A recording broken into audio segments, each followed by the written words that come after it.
Mathias Inagberue is on his morning patrol.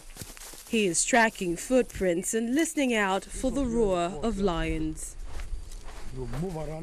One of them visited the rangers' camp the night before. It's around 5 minutes to 7. Then after 7 o'clock, he waited for some time before he started coming. Kainji Lake National Park covers more than 5,000 square kilometers. That's 6 times the size of Berlin. Although it is home to a large number of animal species, the park is struggling financially. The vegetation is so thick in some areas, it's hard to actually see much wildlife. The park is also remote. There are no big cities nearby, so very few tourists come to visit. At their team meeting in the afternoon, the rangers discussed the lions in the park. There were 50 in 2009, but only 29 2 years later. The head of the park fears the number is even lower today. They are among the few lions remaining in Nigeria. Without the lions, which is one of the biggest predators in the park, some of these herbivores and other prey species will definitely not be controlled. So the lion population is very, very critical. It's very, very important that we preserve and conserve these lions. After the meeting, the team heads out to look for lions.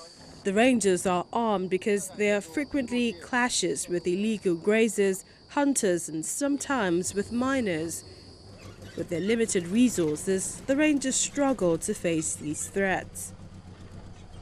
We've had cases when we engage in shootout with each other. There are cases they have fatalities, we equally have fatalities. You know, in this kind of job, it's expected. We have equally lost some park protection staff, which we call the park rangers, in the course of their primary assignment. Suddenly, the group comes across cattle in the middle of the national park. The rangers immediately search for the owner of the cows, but the herdsman is nowhere to be found. The owner was there, of course, we arrest him. We persecute him. We'll be jailed for some years or months. Livestock can bring new diseases into the park that represents a serious threat to wildlife. That is one reason why it is crucial for the rangers to work together with the villagers nearby. Mathias Inagberue has come to Kamanji to tell the people why they should help protect the park. The animals we have here, there are some places in the world, they are not lion. In the whole of West Africa, only here dinner. Lion. But it is not easy to convince the local chief and the villagers. Many struggle to make a living. We have no issues with conservation, but we don't have enough farmland. We would like them to make the park smaller so we can have more land to farm.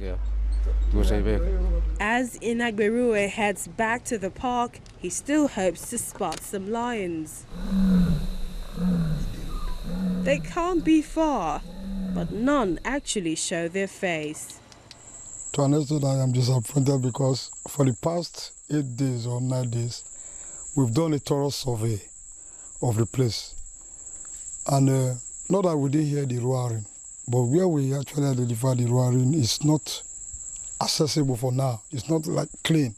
So that's what we are considering now. It's dangerous to just go in there now. The next morning at the Park Museum, Inagberue tells his colleague about the patrol in the night. Although he wasn't successful this time and didn't see any lions, the rangers keep on following their mission. As many people as possible should be able to see the lions, not in a museum, but in the wild.